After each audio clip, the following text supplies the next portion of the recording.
Uban mga tao nag-ingon na. Ang 666 man na, unsay iyang isulti final word. Dili siya masayop. Ang iyang isulti final. Munang term nga infallibility of the leader. Dili masayop. Unsay iyang isulti tumana gina ubay-ubay ang gipanulti niya nga wala na makit-i sa Bible apan gidawat sa mga tao nga tinuod. Kay naaman kaniya ang authority sa Dios kay siya may puli sa Dios diri siyuta. Baikar man siya of the God in her. Ato pa, mapasaylo siya dili, depende. Mo require siya unsay iyang i-require para mapasaylo ka, buhatan na. Ngano man, ang iyang word, absolution ka ng in absoluto sa ato pa, napasaylo ka na. Mo nang uban mga hadlok ang mga tao, kanang microchip kuno, nga ug ilubong na nas imong kamot di na dayon kakapalit inapod kakabaligya na mga dunot ang imong produkto kung mag-uuma ka nya malunusan pug ka og dili ka mag-uuma kay di ka naman kapalit kung wala ka anang markaha.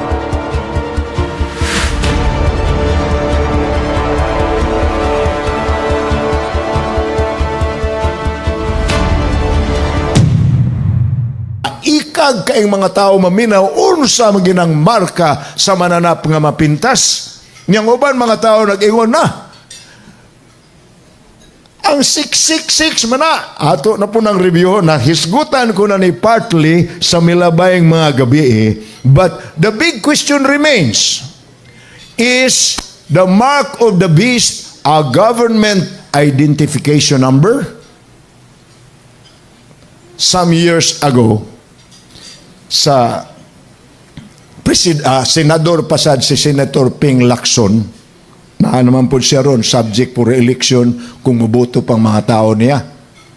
Nag-endorse siya og usa ka balaod alang sa one ID system for all Filipinos. Munang kamo ang uban ninyo na picture na sa kanang picture sa one Philippine National ID. Gihimo na sa Philippine Statistics Authority kung PSA. Amot nakuha na ninyo. Ang akong gibalik ang nagdungan mig picture sa akong asawa sa Philippine National ID, one ID.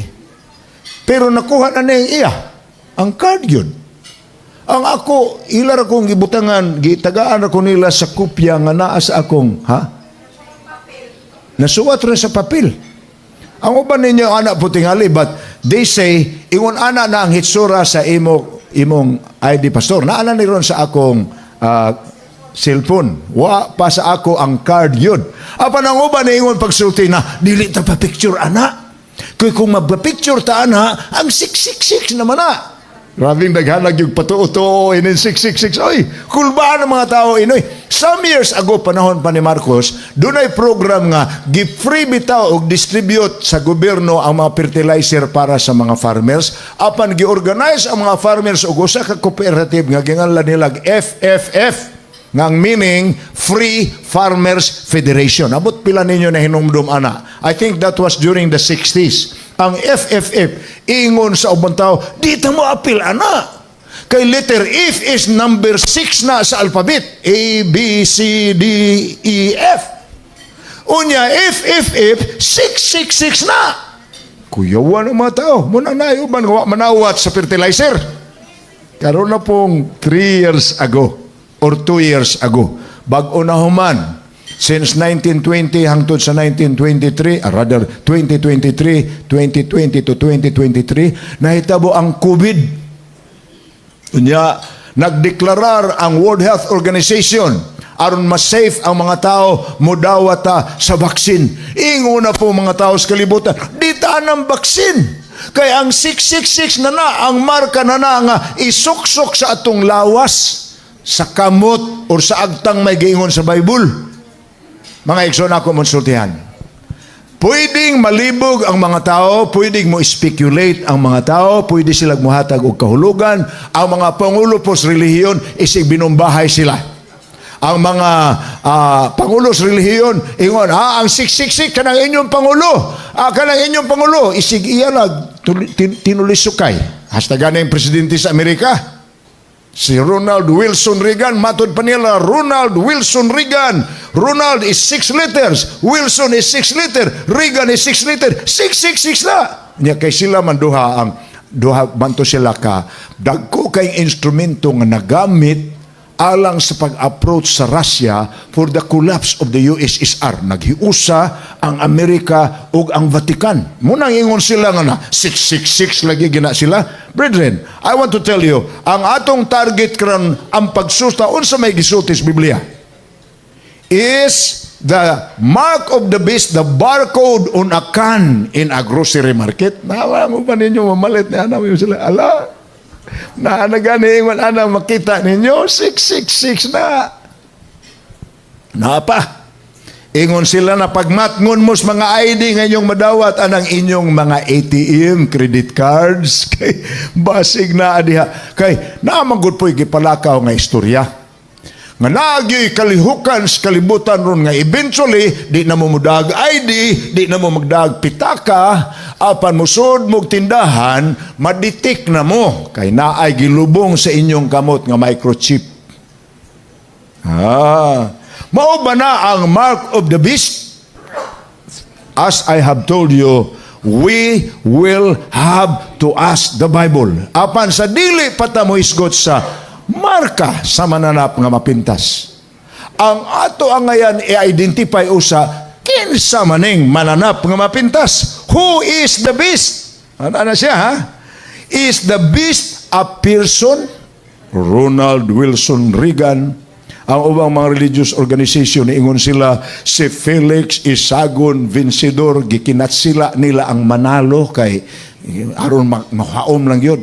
Ako bitaw ning gisulayan ko nga ug ato ning sulayan rong gabi i-romanize nato ang atong mga ngalan. I-romanize ba? Anong himo ang Roman ang imong ngalan? Akong gisulayan ang ako Edwinos Cuyos Gulfanos. Akong titanaog mo mulugwa ba ang 666 akong kwintahon ang equivalent sa akong ngalan? Kuwang man 599 ra. Kuwang-kuwang dili mo haom.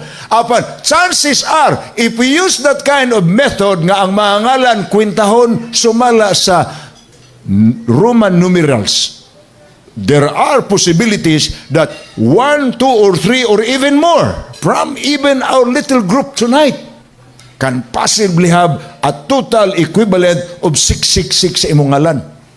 Nag-drive po ka usami diha sa karsada, ingon na itong akong kauban, Pastor, pagmat ko na lang imong gisundan, tanawaran lang iyang plate number, 666. Mga hadlok ta. Is the beast a person? Is the beast an organization? Dagko ni nga mga pangutana. Ato magining sulbaron rong gabi The next question is, the beast. What does 666 mean? Unsa gyud kahulugan ni ana? And how can we avoid it? Well, ang atong ablihan ron ang source sa kamatuoran. The ancient words, the holy words, the words of truth. Let's open our Bibles. Ako ning binisaya. Revelation 13 verse 1, identification of the beast. Og nakita ko nga duhay migimaw sa dagat nga usa ka mapintas nga mananap. Kuyaw ning description niya. Nga may napulo kabuk sungay, 7 kabuk ulo. May napulo kabuk purong-purong diyas iyang mga sungay, ug may mabugal-bugalon nga ngalan diyas iyang ulo. Murag naagihan naman nato ning mga pulunga sa atong previous nga pagtuon. Word that speaks big words against the Most High, mabugal-bugalon, sa in English pa, uttering blasphemous words. Unya, kanang ngalan nga napulo kasungay na murag nakaplagan tanon po. Nabasahan ta man sa Daniel ni atong isang gabi. I want to tell you, kanang mga description sa Daniel o sa Revelation, pulos na mga symbolic language, pero ang imong kahibudngan sa iyang pagkasimbolik, ang pagka-consistent sa comparison nga unta wa man magkaila ni si Daniel o si Juan nga nagsuwat sa Daniel o sa pinadayag. They have a gap of about 600 years from each other, from the time of Daniel to the time of John. Ang ilang gap ana 600 years. They don't know each other. They have never met each other. And they do not have books the way we do it today nga ang gisuwat ni Daniel mabasahan ni Juan. Wala. But they were receiving the same revelation from God through a vision. Kay prophets man ni sila. Unya, ang ilang nadawat sa vision, ilang gisulat og nabilin sa ato. So kita ang ulahi, ngan mo'y nabulahan. Nga naman, ang gisulat sa isa, nga wa mahibaw isa laing magsusulat, ato nadawat. Apa nagsuwat siya, kini si Juan Pananglita, naghimog description sa iyang nakita, nga wa gani niya mahibaw gidescribe na day na ni Daniel. So, ay mo kahibulong anong dunay repetition of emphasis regarding the symbols. Napulo ka sungay, pito ka sungay, nya na ay napulo ka purong-purong, tuloy na ibot. Ay mo kahibulong anong magka-repeat ang emphasis because it's the same God revealing to people in the last days the same truth that we should know because this is a very delicate matter. Nang manay verse 1. So ang unsay nakita ni Juan, matod pa niya sa vision ni John. Nakakita ko nga dihay migimaw gikan sa dagat or sa tubig usa ka mananap nga mapintas nga may napulo ka buksungay ug pito ka ulo. Wow! Coming up out of the water. Pito ka ulo, napungulo ka sungay. Tanawan ninyong description ug unsa nang mananapa. Verse 2. Ug ang mapintas nga mananap nga akong nakita daw usa ka leopardo. Ang iyang tiil, murag tiil sa uso, bear. Og ang iyang baba, murag baba sa leon. Wow! Grabe nga combination eh. Nabasahan naman po na nato somewhere else. Na ay leon, na ay uso, na ay leopardo. Nabasahan naman na. Dito man na sa description ni Daniel sa Daniel 7. The sequence of the kingdoms that has ruled the world one after another. The lion which was symbol of Babylon, sama sa head of gold sa Daniel 2, ang bear nga symbol sa Medo-Persia, Media and Persia combined, sama sa symbol sa breast and arms of silver sa image sa Daniel 2, ang leopard beast with four heads nga atong nasabtan nga ang meaning day ni anang four heads after the full or after the death of Alexander, Greeks were divided into four kingdoms according to the four generals taking over the reign of Alexander. Lysimachus, Cassander, Ptolemaian, Lysimachus, Cassander, Ptolemy. Do you know the other guy?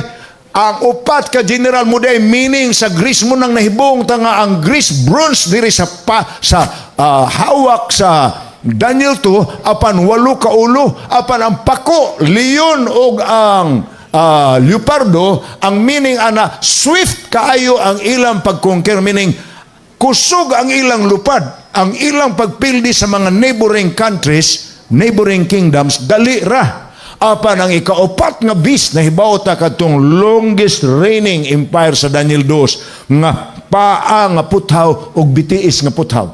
That's Rome. Apan ang description sa Rome, dunay na po kasungay, samas na po katudlo sa tiil sa Daniel 2. Kita ninyo ang repetisyon. Now, ang describe karon ni John sa iyang nakita. Nakita na ko nga kining mananapa daw usa ka leopardo. Na dito, nasa iya ang karakteristik sa Greeks. Ug ang tiil niya murag uso. Sa ato pa nakaambit pud siya sa karakteristik sa Medo-Persia. Apan ang iyang baba murag leon. Nakaambit pud siya sa characteristics sa Babylon. You know what this means? This means that this beast nga nakita ni John sa Revelation 13 is in characteristics is a combination of all the other past kingdoms before it came. Naa kaniya ang karakteristik sa Babylon, meaning may mga pagtulunan ang Babylon nga gisaw niya. Naapod kaniya ang karakteristik sa Medo-Persia, kay ang uban nga mga gika ang paganism sa Medo-Persia na-relay naman pod nga rin niya. Naapod kaniya ang pagka-polytheistic sa Greeks, kay daghan man ang ilang gitan-aw nga halos bisan unsang kalihukan sa kalibutan may Dios. Naa kaniya. So this beast is a combination of all. Unsa magining mananapa, oy.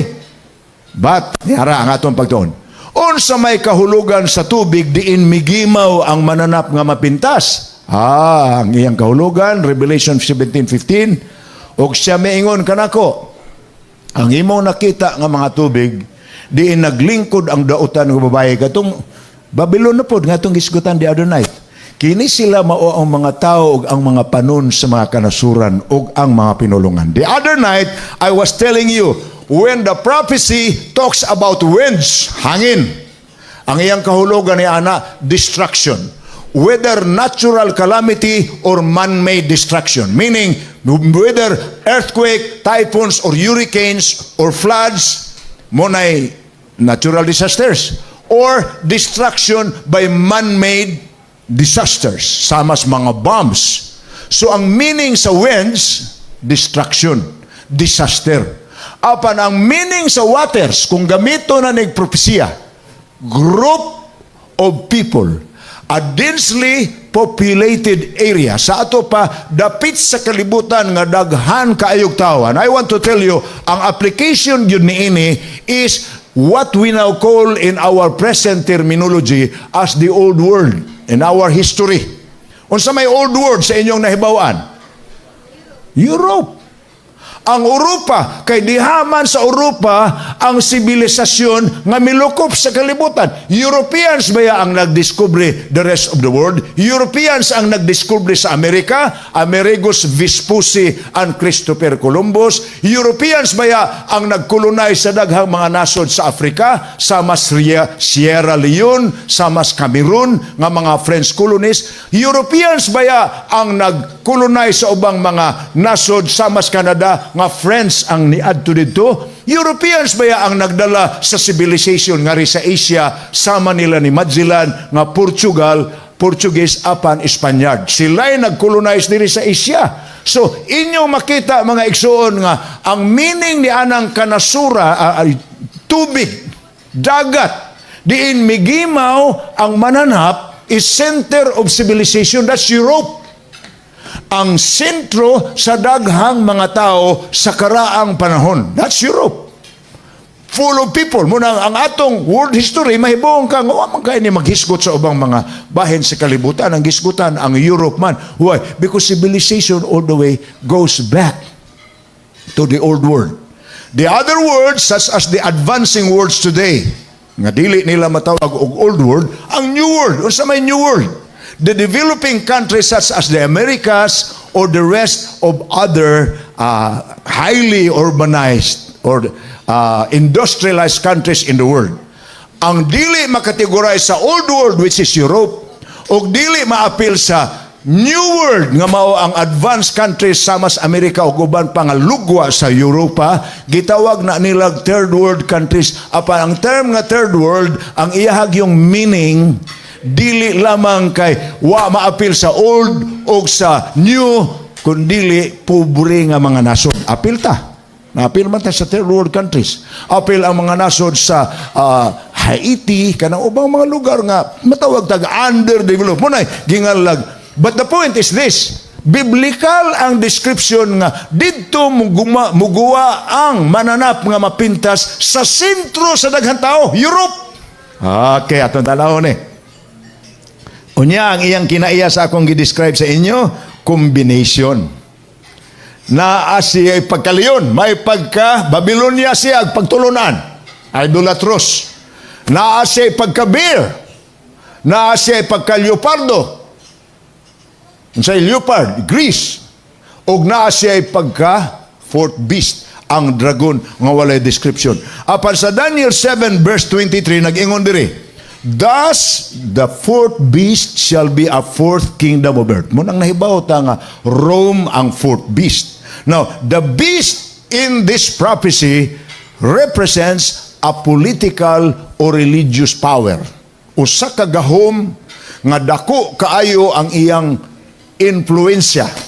Kay gitamod siya sa mga tao dili lamang ingon nga civil leader, kundi gitamod sab siya ingon nga religious leader. Mo nang nasamot kadako ang iyahang gahom. Now, sa Revelation 13 verse 2, ato maning mabasa karon.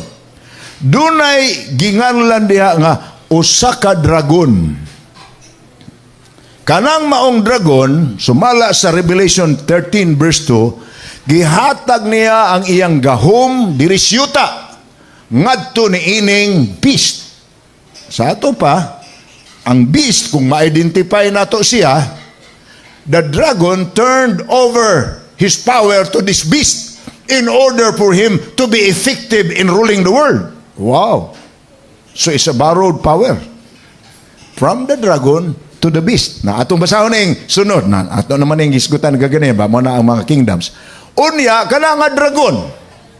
Ingon sa Revelation 12 verse 4. Sa description sa babae nga putig bisti nga naay 12 ka purong-purong bulawan siyang ulo, unya nabuntis ning bayhana. Sa description sa Revelation 12, and the dragon stood before the woman who was ready to give birth. Ang uban nag-ingon nga kana nga babae si Maria na. Nga pagpanganak niya, naana dayon si Herodes nga mupatay sa bata. So si Herodes ang dragon. I want to tell you, that goes deeper than that. The woman is not any single individual. It's the representation of God's true church. Because in the Bible, when the prophecy mentions about a woman, it represents the church. Parehagod sa Ephesians chapter 5. Si Kristo mao ang ulo, ang iyang asawa mao ang iglesia. Busa, ang iglesia kinahanglang mahigugma ni Kristo sama sa asawa nga mahimong loyal lover sa Ginoo. Sa Old Testament, gitandi nga ang woman is always compared to God's faithful people. Basahon ninyong Ezekiel, basahon ninyong Jeremiah, pag-apostatize sa Israel, ingon ang Ginoo, "O minahal kong Zion." Yang asawa kibali, asawa sa Diyos ang simbahan. Nganong nangita mang kaglaing hinigugma gawas nako, adultery. Ngano man, ni simba magdiyos-diyos ang mga Israel, wa mag-faithful nga unta ang giingon sa Ginoo, "Thou shalt have no other gods before me man." Apan ang Israel simba na mas diyos-diyos sa mga pagano. Munang ginganlan niya ang Israel og adulterous woman. Muna tandi sa Ginoo na ang Israel, although niagi siya pagka-adulterous, pero ang iyang identity gyud sa Israel, God's chosen people. So the woman primarily represents God's people in the Old Testament. And secondarily, God's people in the New Testament. Muna hinungdan nga naa siya 12 ka purong-purong. Ngano man, ang 12 ka purong-purong sa Old Testament represents the 12 tribes of Israel. On the other hand, sa New Testament, ang 12 stars nagrepresent po sa 12 disciples of Christ. Muna nga, ang kinatibuk-an nga meaning sa babae nga putli nga nagtindog sa buwan. God's people both in Old and New Testament. Now, ang gianak anang God's people in both the Old and New Testament is the Messiah. Ang nahimong Mesiyas nga matod pa sa Revelation 12, who ruled the world with a rod of iron. Apan may dragon nga nag-atang nga inig anak sa babae. Patyo niya ang bata sa babae. Now, remember, we have already told you, ang dragon nag-operate diri siyuta pinaagi sa Roman power. Okay, ato na lang. To devour her child as soon as it was born. In the Bible, the dragon represents Satan. Ato nang mabasa, ako ning basahon sa inyo sa Bisaya nga Bible, wala na nako gisagol sa akong PowerPoint. Pero I want to read this to you. I want to be sure that naamo sa ani nga Bibles, naamoy Bible sa inyong kamot, you can also read it with me. First atong basahon sa Revelation chapter 12. Ang description sa dragon. Okay, Revelation 12. Tanawa, Bisaya ha. Og dihay usa ka laing tilimad-on nga nagpakita sa kalangitan. Tanawa usa ka dakong dragon nga mapula, nga may 7 kabuk ulo og 10 kabuk sungay. Wow, this is identical with the beast. Pero dragon ang giterm kaniya. Unya, pag abot nato sa verse 9, nahitabo man ang gubat sa langit, ang Dios o ang iyang mga manulunda, si Lucifer or si Satanas o ang iyang mga manulunda. Unya, ang verse 7 to 12 sa Revelation 12, naghisgot nga napildi ang panuway, napildi ang yawa o ang iyang manulunda. Yes, verse 9 na. O gitambog ang dakong dragon, gitambog ang dakong dragon, nga mao ang sirpinti nga karaan, ang ginganlag yawa og Satanas, ang maglilimbong sa tibuok kalibutan. Gitambog siya ngadto siyuta ug ang iyang manulunda gitambog uban kaniya. Munay mo kahibulong anong naay mga panuway diri sa kalibutan ron. Kay kini ding atong kalibutan mo ni gihimo nga labayanan sa dili na angayan papuyon sa langit. Diri gilabay. Munang sa verse 10 ngayong sila nga luoy ta. Verse 12 ta. Kay kita may gilabayan sa hugaw dito, naapektahan ta. Okay, akong basahon pa gyud further sa verse 2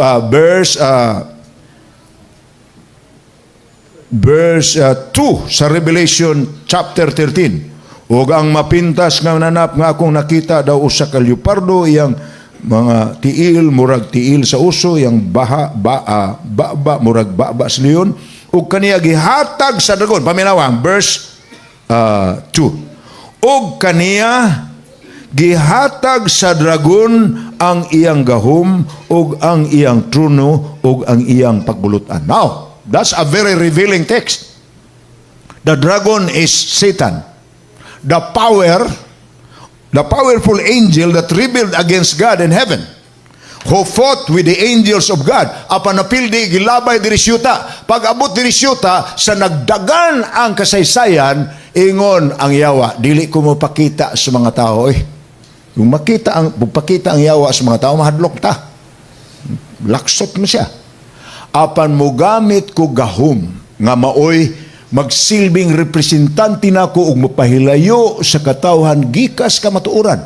Munang verse 12 atong gibasa. Kung basahon pag-usab ha, og ang nakita ko gihatag sa dragon ang iyang gahom ug ang iyang trono ug ang dakong pagbulutan. So naa na ron sa mananap nga mapintas ang gahom sa dragon. Unsay iyang main function? Ang pagpahisalaag sa katawhan sa kalibutan. So the dragon in the Bible represents Satan. Now, in Revelation 12, Satan works through pagan Rome to destroy Jesus. Because it was pagan Rome that made the law nga patyon ang tanang kabataan 2 anyos paingon sa bag-ong na tao. Munang gitago in tao ni Joseph, si Mary ug si Jesus, gidaan niya nga to sa Egypt. So, it was a Roman official who tried to kill baby Jesus. It was a Roman governor who condemned Jesus, Pontius Pilate. It was a Roman executioner who hammered the nails into the hands and feet of Jesus. And it was a Roman emblem that was sealed in the tomb of Joseph of Arimathea. Katong lubnganan, gisilyuhan to sa Roman seal. And it was the Roman guards who watched his tomb. In short, ang gigamit, ang gidescribe sa pinadayag 12 nga ang dragon miatang aron iyang patyon ang bata, gihimo na niya. Matato na. Now, who did the dragon or the pagan Rome give its power, throne, and great authority? Kinsa may iyang gitugyanan? Pagan Rome ang yun ang dragon. Gitugyanan sa dragon sa iyang gahom ang pagan Rome. Meaning, dili ang Christian Rome ha? But later, niana ang development. Kay wa mulungtad nga pagan Rome existed forever. there was an overthrow.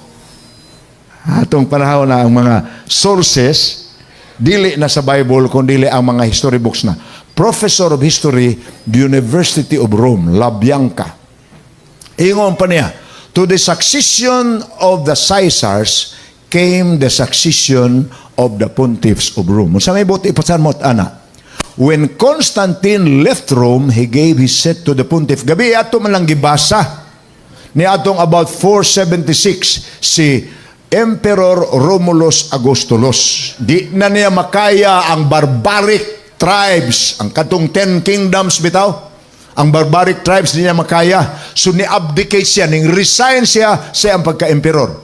Nisamot kadako kay si Justinian panahon nga siya ang emperor sa 533, nagsugod. Sa nahimong emperor si Justinian, ang iyang gitun-over gyud ang iyang rule as priest king, head of the church and head of the government. The priest king function, which is known as the supreme pontiff. Kanang word nga supreme pontiff, ang iyang kahulugan ana, labaw nga pari, labaw pod nga hari, siya'y pinakataas. Kay combine man ang iyang katungdanan, religious as well as civil leader. So, gitugya na, si Constantine ang nagpasiugdaan na, at gipadako na lana nila ni Justinian o sa uban nga mga pontiff. So, by the time of the 6th century, mga 500 and forward, hangtod karon, ang ginatamod sa mga tao, dili na necessary ang hari or emperor, kundili ang head of the church na. Kay siya mangganay mo, korona sa hari, siya may muhatag sa blessing. Ang mga hari po nga iyang kundinahon, mangurog, gipang excommunicate man niya, sama ni ana ang panagkabulag nila sa hari sa Inglaterra. Si, I forgot his name, Richard or whatever, kay si nangasawa lain gustong mo pakasal sa papa, di man mo kasal. Munang nimbuwag ang hari sa Inglaterra. Sa Vaticano, di na siya pailalom. Munang natukod ng gingalan karon og Church of England or Anglican Church. Munag po pareha po sa ato. Ang atong usa ka pari diri sa Pilipinas, gusto yung magminyo. Apan, celibate man ang pari sa gikas Vaticano kon Roma, ningguwa siya. Gihimo niya ang iyang pundok nga gingalan karon og Philippine Independent Catholic Church. PICC kung IFI. Sa ito pa, pareha sa Church of England, naagihapon ang kinaiya sa church. Musimba gihapon sila dibulto, apan di na ilawom sa Roma. Church of England na. Di na ilawom sa Roma. Church of the Philippines na. Ako lang nang gihimong mga sampol. Ang point na to nga, ang gahom sa popes, na itong basahon Stanley's History, page 40. The popes filled the place of the vacant emperors of Rome, inheriting their power, their prestige, and titles from paganism. The papacy is but the ghost of the deceased Roman Empire, sitting crowned upon its grave. Sa ato pa, wa na'y emperor, apan ang naglingkod sa trono sa emperor karon, ang pope na, head of the church. So, the beast, by the way, is not a person. Ang gidescribe sa Revelation 13, nga mananap, nga mapintas, nga naay numero, dili na siya tao. It's a religious political system. So, we are not describing one person here. We are describing the whole movement. We are describing the whole system. It's a religious political system. Usa ka relihiyoso nga nakombinar og ang kagamhanan. Nga gingalan tana kagabi og church and state. Usara. And that has ruled the world for over 1,000 years. The government imposed the religious regulations. Unya ingon sa pinadayag 13:8, ang tanan nga mga lumulupyo sa yuta magasimba kaniya. Ako ra kuning basahon sa inyo pag-usab sa Bisaya. Pinadayag kapitulo 13 bersikulo 8. Kay kini nga mananap, by the way, imo ning tun-an pag-ayo, muhari siya sa kalibutan sa gidugayon nga 1260 katuig nga ako nang idetalye sa inyo ang kwintada ana ugma, apan Sa tumoy-tumoy sa iyang paghari, naabtan siya nga nasamad ang iyang ulo ug samad nga ikamatay. Apan sa dayong pagbawi na gyud nga nakabawi siya, naulian siya. Akong basahon ng verse 8. Ug ang tanang nagapuyo sa yuta magasimba kaniya. Tanan sila kansang mangalan sa wala pa ang pagkatukod sa kalibutan, wala makasulat sa basahon sa kinabuhi nga iya sa gipatay nga kordero. Sa ato pa, the world wondered at this beast. Unsay iyang isulti? Final word. Meaning, sa doktrina pa nga gibarugan, ini nga system karon, dili siya masayop. Ang iyang isulti, final. Munang term nga, infallibility of the leader of the system. Infallibility gani, dili masayop. Unsay iyang isulti, tumana gina ninyo kay maunay tinuod. Kung musulti siya, muna akong gisulti ninyo nga, ubay-ubay ang gipanulti niya nga wala na makit-i sa Bible, apan gidawat sa mga tao nga tinuod. Kaya gisulti man niya, di man siya masayop. Kay naaman kaniya ang authority sa Dios, kay siya may puli sa Dios diri siyuta, baikar man siya of the God in earth. This power is a universal system, and he was given, according to Revelation 3:13-5, he was given a mouth speaking great things and blasphemies. Ato naman ang gidiscuss. How does the Bible define blasphemy? Duha ka paagi. Number 1, ang tao na nag-angkon sa prerogative sa Dios alang siyang kaugalingon. Ato nang gibasa kagabi ang passage sa John chapter 10. Ingon ang Ginoo, pagkakita niya ang mga tao namunit og bato kay labayon siya. Gingnan niya sa verse 30. Daghan ko gipakita sa inyo mga maayong butang. Naghimo kog milagro, gipakaon tamo nga ang gamay nga pagkaon, linibo ang nakakaon. Arang kadaghan sa akong giay buhat nga maayo, asa man anang buhata ang hinungdan nga inyo man kong batuon. Ang tubag sa mga tao kaniya, the Jews answered him saying, for the good work we do not stone you, but for blasphemy, because you, being a man, make yourself God. So, ang number 1 nga meaning sa blasphemy, tao nga miangkon sa prerogative sa Dios. Or, gi-attribute sa mga tao, nganha kaniya ang attribution nga iya raunta sa Dios. Muna number 1 nga meaning sa blasphemy. Ang ikaduha nga, munang sa, niya man encyclical man sa dili masayop, nga head of the church, the infallible final word of the head of the church. Nag-ingon siya sa encyclical letter, page 304, na diha ang ngalan sa head of the church, we hold upon this earth the place of God Almighty. So final word lagi siya. Kay sila ang nagunit ni ining kalibutana sa luna sa Dios nga makagagahom. Unsa pa ikaduhang meaning sa blasphemy? Why does this man speak blasphemies like this? Who can forgive sins but God alone? Nunay sa Bible, ang makapasaylog sala, ang Dios. Dili necessary nga musugid ka sa ibong sala ngadtos tao nga pareha nimo.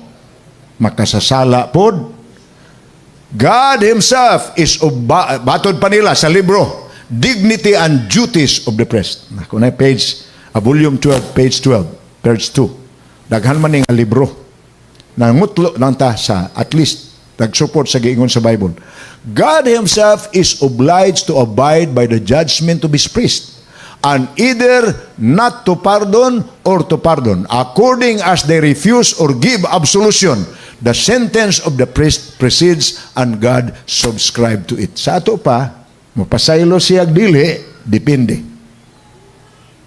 Mo require siya unsay iyang i-require para mapasaylo ka, buhatan na. Ngano man, ang iyang word, absolution ka ng in absoluto sa ato pa, napasaylo ka na. Human niya i-require sa imo ang angay nimong buhaton. Mo require man na siya, mo ampo ka, 200 ka, muning klasiya sa ampo, ya kanang rosaryo kay 50 ra man na kalingin, ihapon gina nimo hangtod mahurot. Umahurot na, mubalik ka, humanan ako, Padre, ang akong pag-require nimo sa ako, in absoluto. Siya mo describe. Whether he describes a sentence of forgiveness, God subscribe to it. Sa Bible, lahi. The only way we can be forgiven is to accept the blood of Jesus in our place. If we do that, we are forgiven. Muna'y dako kayong reason ni Martin Luther sa dihang nahimo siyang pari niini nga kalihukan. Kay bisag giunsa niyag puasa, di man mahilom iyang konsensya. Ni volunteer siya ngadto sa Roma aron maghatod sa encyclical kanang suwat bitaw aron dalhon sa Papa. Misaka siya sa Pilate's stairs na may usa ka palasyo dito sa Vatican nga gingalan og ang hagdana ni Pilato. Saka na ni Luther nga tuhod ang iyang gigamit. Nag-uban siya sa mga tao nga nagpinitin siya. Nakita niya sa steps sa Pilate's ladder ang dugo sa mga tuhod nga nangasamad. Apan gihimo na nila, why? They want to be forgiven. Kaya ang church nag-ingon pinitin siya. Wag yun mahilam iyang konsensya. Until he read, while he was professor in the university, as the seminary professor, na-read niya sa Bible, the just shall live by faith. Dili di ang tao mapasaylo sa pangabudlay nga gi-require kaniya sa church or sa kwarta nga iyang ibayad pinaaging indulhensya or misa, kundili sa iyang pagtuo diha kang Kristo. Mao na ang tinuod nga forgiveness sa Bible. Dili ka nang gilitok sa parihan nato. Kay si Jesus may nag-ingon, no one cometh to the Father but by me. Jesus said, I am the way, the truth, and the life. No one cometh to the Father but by me. But, niya pa, Revelation 13:7, it was granted to the beast to make war with the saints and to overcome them. Gabi ako nang pakita sa inyo nga characteristics man po na sa little horn. Alang sa inyong kasayuran, ang little horn sa Daniel 7 o ang beast sa Revelation 13 is one and the same. Maura na siya. Tanawan ninyo ang ilang kalihukan, maura yun ang description. The beast, nganong gingalan siya little horn, kay nag-start siya nga gamay. Apan nganong gingalan siya beast, kay ang iyahang gahom may gahom sa nagdagan ang panahon sa kalibutan. Wow! So siya ang in charge sa pag-persecute sa mga tao dito sa Colosseum sa Roma. Siya ang nag-start ni anang gingalan kalon og blood sport nga ang tao naglibot sa arena mutanaw sa tao nga mo protect sa iyang pamilya sa mabangis nga leon, tagaan nin tawhanag espada unya ingnan siya og mapildi nimong leon, libre imong pamilya. Apan kun mapildi ka mo sa leon, busog ang leon kay daghan ang ilang pamahaw paniudto panihapon. Ang leon baya sa kami nga nakapuyo mamig Africa for 11 years, nahibalo mi nga ang leon di ay og makakauna dugay kay na sila mukaog utro tagurha ka simana. Magsigira na sila katuog samtang gagaling ang ilang tiyan sa karne nga ilang gikaon. So, ang mga leon nga busog, dili ka mabalaka. Kay matod pa sa mga Afrikano, ang delikado ra ining mga mananapa is when they are hungry or angry. Maatlan ka nga ang leon gutom, na ikaw may nakitaan. Kaon ka. Maatlan po ka nga ang leon suko, na pildi ka. Apan kung busog ang leon, imong tan-awon, kami magsuroy sa mga safari dito sa Africa, magtanaw mis leon, mamicture mi, kaya ang leon gahigda ra. Kaya nagpada ko siya, sigig tunaw ang tiyan, tagura kasimana na, manay. But the Romans did that for entertainment. Ang ilang entertainment, persecution of the Romans. Aron nga dili kay gi-outlaw man sa Roman Empire ang Christianity until 300 AD sa panahon si Constantine. Si Constantine naman ang may lugwa nga gi-accept na ang Christians, gi-accommodate na. Apan prior sa iya labi na gyud si Domitian, grabe tong inihaway sa mga tao tungod sa persecution. The church has persecuted, meaning dili kay ang pagan Rome ra ang ning persecute, it was also papal Rome later. Muna akong giingon sa inyo nga, ay mo kalimot sa Inquisition. Ay mo kalimot sa Massacre of St. Bartholomew. Ay mo kalimot sa persecution of the Puritans nga milayas gikan sa Europe ning adtong Amerika. Ay mo kalimot sa mga Waldenses nga gidrive sa mga sundalo nga sinugo sa Papa paingon sa kabukiran sa Alpine Mountain Ranges sa Europe. Ay mo kalimot sa Albigenses. Ay mo kalimot sa Huguenots. Those are the group of people who believed the Bible during the medieval period. They were persecuted by the church. And ang minimal nagyod nga tugaan sa ato sa mga libro, there was a calculation of between 50 to 90 million lives in the period of 1,000 years as persecuted by the church. Tingali mo ingon mo, pastor, church ang nag-persecute?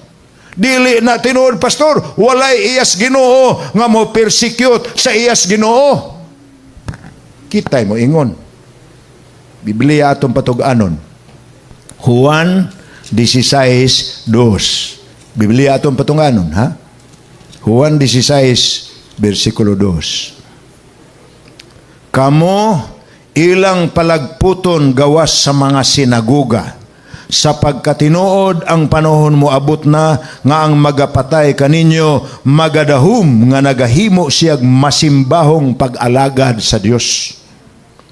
Pagsunog sa haliging kahoy kang Jan Hus sa tubangan sa Katilingban.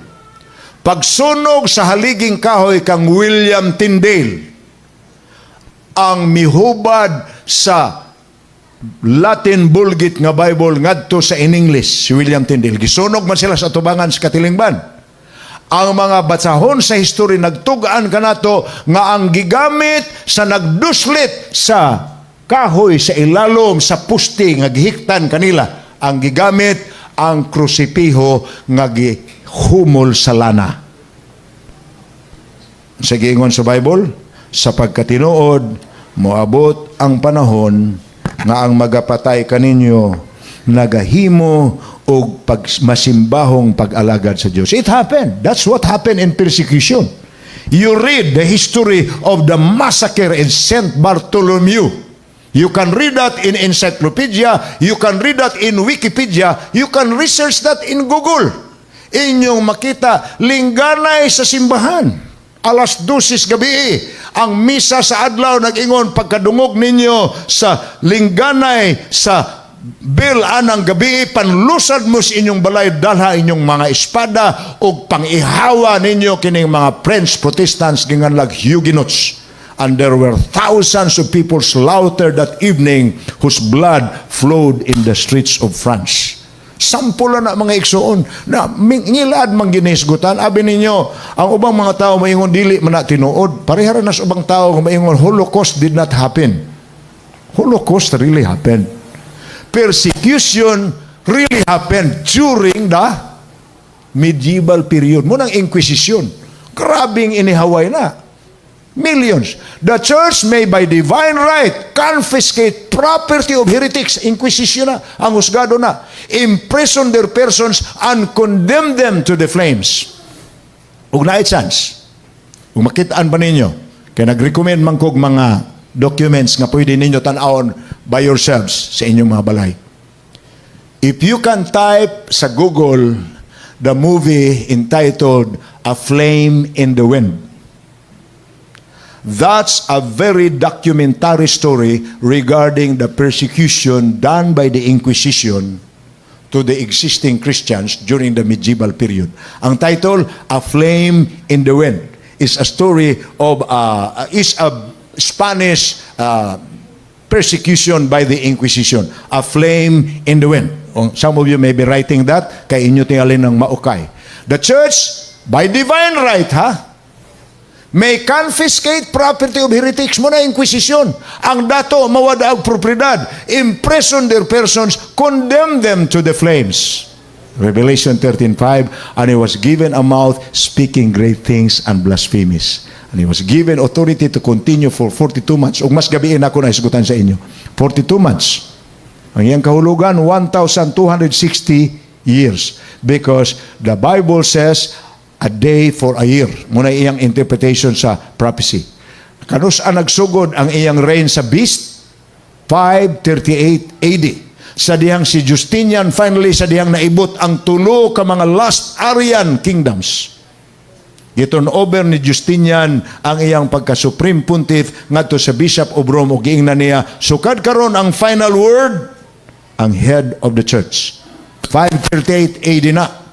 Unya milas ka na hangtod sa 1798 ug inyo lang totalon i-deduct ninyo ang 538 sa 1798 ang lugdang ana 1260 years. Ug unsa may nahitabo sa 1798 kay nahibaw naman tag unsay nahitabo sa 538 when the Supreme Pontiff was turned over as the responsibility of the head of the church in Rome. And 1798 was the time when the head of the church in Rome was imprisoned by the French government during the French Revolution. Kanang gingalan sa history of Reign of Terror. Kanang Reign of Terror mao na ang French Revolution. O sara ka friends ang gipatay dito sa Rome. Igo na nga miingon si Napoleon Bonaparte sa iyang general, si General Berthier. Okay, may gipatay naman nga French citizen dito sa Rome, kuha ang head sa Rome. Giadtuan ang Pope. Gipalakaw siya 95 kilometers sa Valence, France. The old man died while in jail. Muna'y gingalan sa Biblia, and he received a deadly wound on his head. But a wound that was healed. Now, the murder of a Frenchman in Rome, munang sa Church History, page 24, in 1798, gave the French, Napoleon Bonaparte, ordering General Berthier, an excuse for occupying the eternal city and putting an end to the papal temporal power. So, from 538 to 1798, grabe ang power sa church. And the head was the head of the church, who was sitting in the throne, which was a civil and ecclesiastical throne. That's why ang Vatican gingalan og a state within a state. Gamay ra man na kay nga lugar. Pero nga naiyang panggobyerno. Naiyang panggobyerno. 821 na ka mga tao ang nagpuyo diha. Puros lalaki. Munang wide divorce ng lugar kay may mininyo ay diha. Apan, it's a state within a state. Ang tanang mga nasod ug magpadala sa lag-ambasador na ilang ambasador or nuncio or representative nga diplomat nga naa sa sulod sa Vatican. Why? The head there is not only a religious head, he is also a civil government head. Temporal power. Naputol na. Now, the aged pontiff himself was carried off into exile to Valence, France. And the enemies of the church rejoiced, while the last pope, they declared, had resigned. Patay, napatay si Pope Pius. Unya unsay giingon sa Revelation 13:3, and I saw one of his heads as if it had been mortally wounded. Nasamad siya og samad nga ikamatay. And his deadly wound was healed. Naayon ang samara.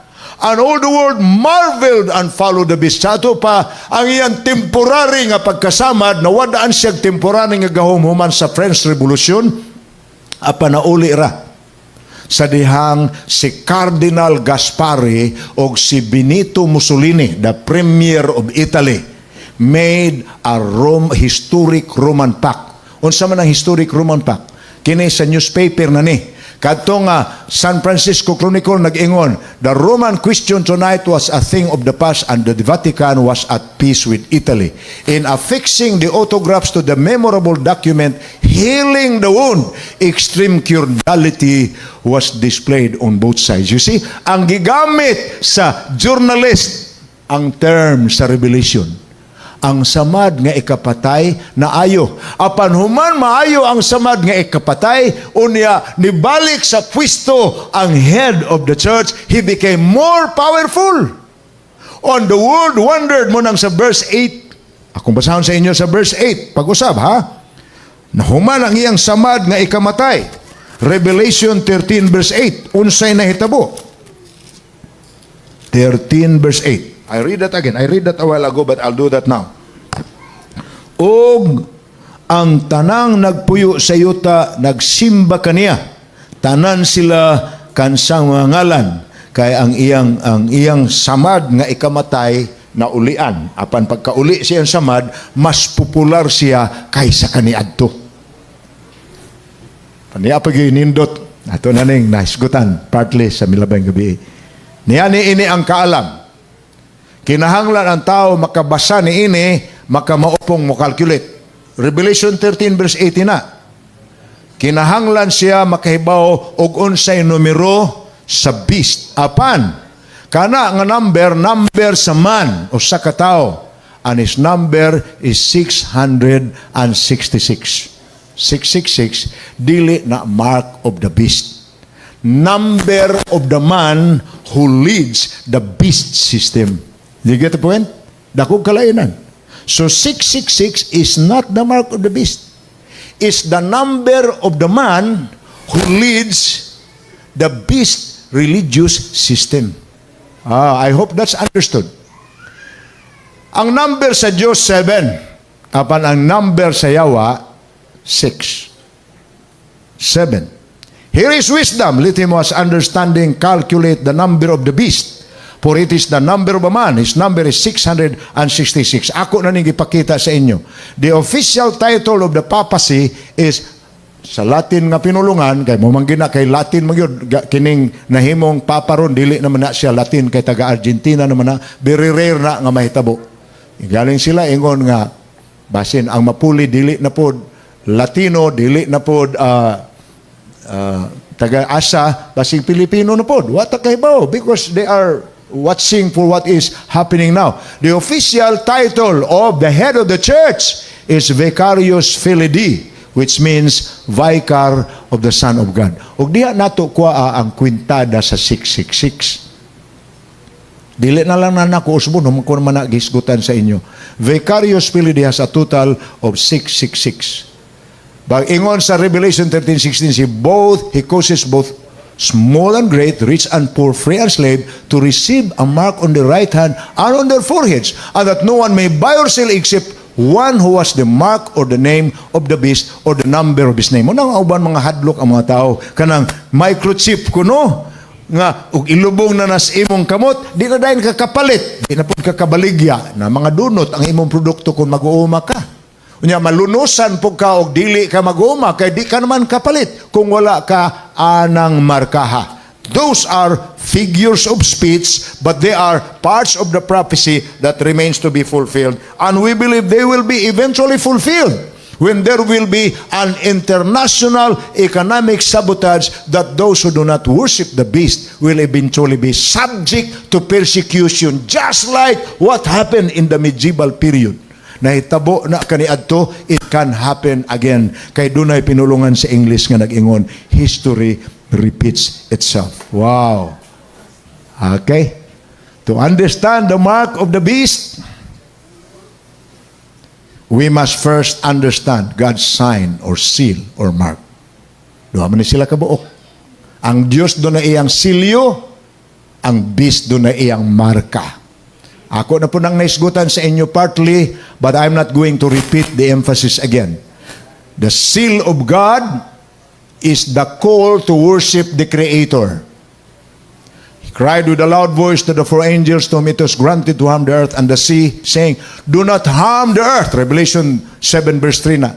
The sea or the trees, till we have sealed the servants of our God on their foreheads.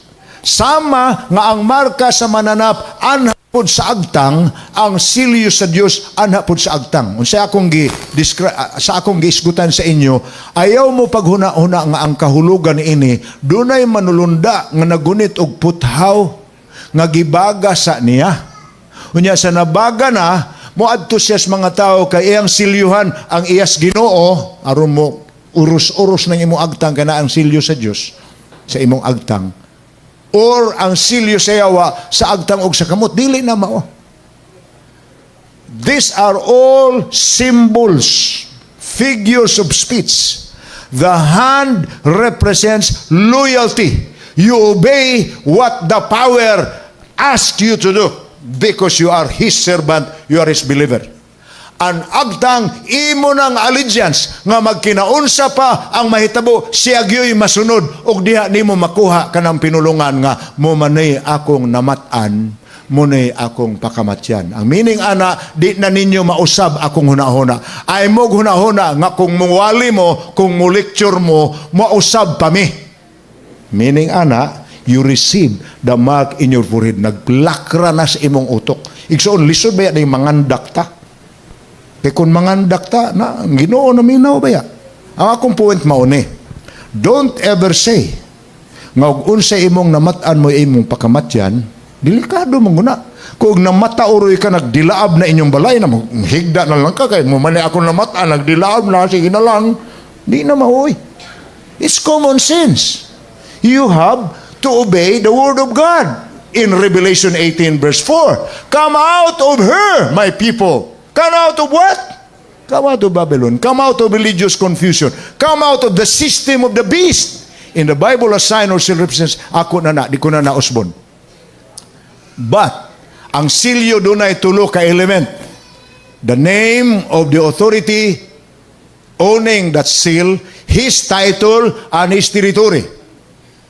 Ang Sabat na anang tulo. Unsa may naa Sabat? God's seal. The name is the Lord your God. I am the Lord your God. Kinsa man ko, creator ko. Ang akong territory, I created the heaven and the earth. The only thing that has that in the Bible is the Sabbath. Sa Ten Commandments, kanara naaanan tulo. Meaning, when God said in Ezekiel 20 verse 12, and I give you my Sabbaths, that it will become a sign between you and me, that you will know that I am the Lord your God. Ang buot niya ipasabot, ihatag ko sa inyo ka ng akong silyo. Aron ka mo mahibalong, walaing nagbuhat ninyo akura. The Lord your God, Creator, heaven and earth. So, muna iyang giagda. So, kung ang Sabbath mo iya sa Diyos, then the mark of the beast also has something to do with worship. Ug ato naman ang gitun-an. Kay, ang introduction of Sunday into the church was not an initiative of the Bible. It was an initiative of the church. Unsa may gisulti sa church? Ako lang nang ilukso na ha. Ingon pa diri sa church. Sunday is our mark of authority. The church is above the Bible. And this transference of Sabbath observance is proof of that fact.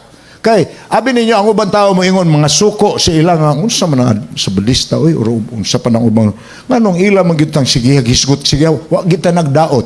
Kaya abi niya, ang tinuod nga pagkasulti, ang argument sa Sabbath o sa Sunday, kitara diri sa ultimo, ang gaaway-away.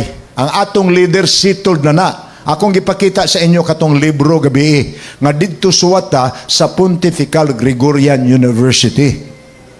Is a book that is entitled From Sabbath to Sunday, and the subject matter is historical investigation of the emergence of Sunday observance and has become a pillar tradition from the original command of God, which is the seventh-day Sabbath. Emergence. So, sa leaders nato, kanang butanga, di na siya debate. Settled truth naman na.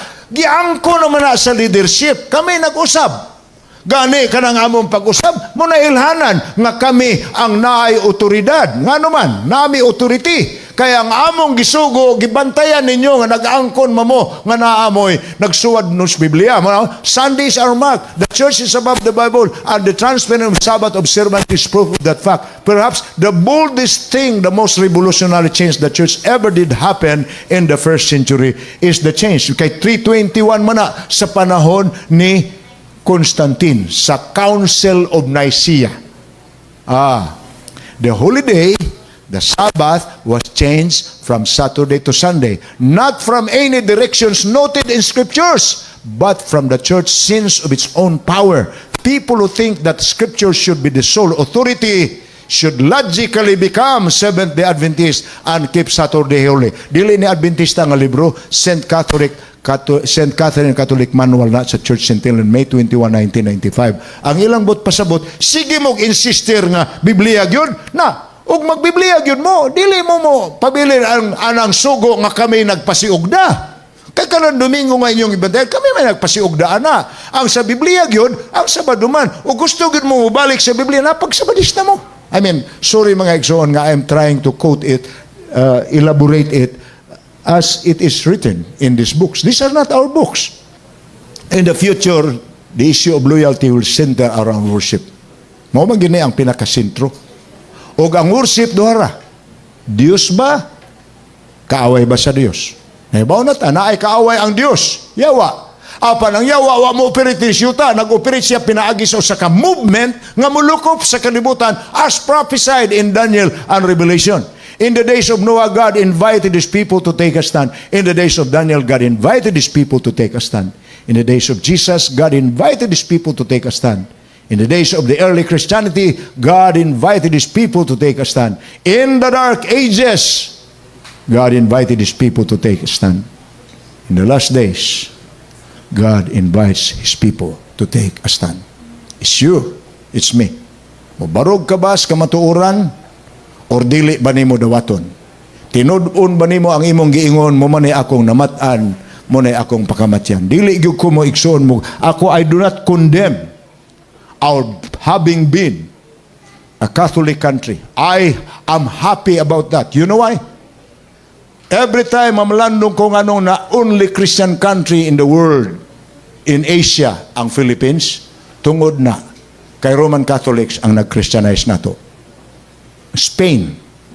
Kung dili patungod nila, dili ta Christian country karon. So I look back to this church with debt of gratitude. Mulingi ko uban ang utang kabubuton. Ano man?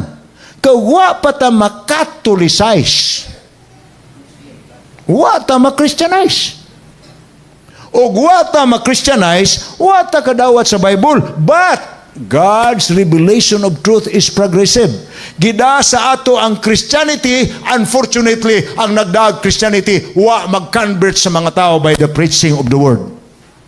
They let the people accept the religion of the government, church and state, which was the church that has prevailed in our country for more than 4 centuries. Salamat kay naabot ang mga Amerikano.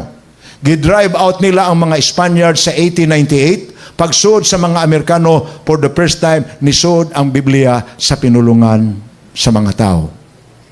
But it was not until 1963 to 1965, during Vatican Council II, when the church finally said, okay, ay namog pamiya sa church tungod lang anang Biblia nga inyong gipangita sa inyong pinulungan. We will allow the reading of the Bible in your language right in your churches. Do not leave the church anymore. So from 1963 to 1965, during Vatican Council II, gitugot ang pagbasa sa Biblia sa vernacular sa mga tao. Prior to that, there was only Latin service in the churches, which was in this country for more than 500 years na. Mga igsoon, salamat sa Diyos ang iyang pag-restore sa kamatuoran step by step. Dili di ita angayan mo talikod nga naay ni butho nga kahayag sa ato karon. Ato di ay nang pasalamatan. Di ita mo ingon nga di man na mo'y akong namatan. Kayo nga ato namatan ang nagdaka natos Kristyanismo. Di ta magpabilin diha. Mo progress ta sa sunod nga ang pagdaka natos Kristyanismo paingon sa source of truth, the Bible. And when we have the Bible, now we know we are on the right footsteps to the door of salvation. Kaya sa unan, our Lord Jesus Christ is trying to call you. I want to tell you, I'm not going to call you. It's God who calls you. Akong suggestion sa inyo ron o sa rayon kabuok. Nahibaw ko nga uban ninyo nakadungog inibutangan na kaingon nga bugat naman ang gipanulti ni Pastor Gulfan. Uy, pero ako masultihan, when you go home today, ngawa na mo kabati nako. When you go home today, kneel in prayer. Sama sa kong gisuggest the other night, I'm still going to make that suggestion tonight. Kneel. Hangad sa Ginoo og ing na Ginoo, na ako'y nahibawaan, sumala sa akong natubuan. Ayaw tuguti nga ma-influensya ko ni ana ug mo'y akong himuong baruganan. Naapo ko'y nadunggan, nga sukwahi sa akong nahibawaan kaniadto, akong namataan ug akong natubuan. Sukwahi gyud. Ginoo, di ko gustong malibog. Siguro ha Ginoo nga imo kong pasabton asa ini ang kamatuoran. Ana pagpangutan ng Ginoo. If you are going to talk to the Lord as an individual or as a couple or as a family, tell the Lord, Lord, detach myself from where I come from and detach myself from what I am hearing now. Tell us, sultihimi, unsa gyud ang kamatuoran. And when the Lord impress you the truth, I want to tell you, follow Him. Because it is you, through His Spirit, who will guide you into the truth. John 17, verse 17 says, Thy word is truth. Sanctify them through your word. Thy word is truth. Balaan na sila pinaagi sa imong pulong. Ang imong pulong mao ang kamatuoran.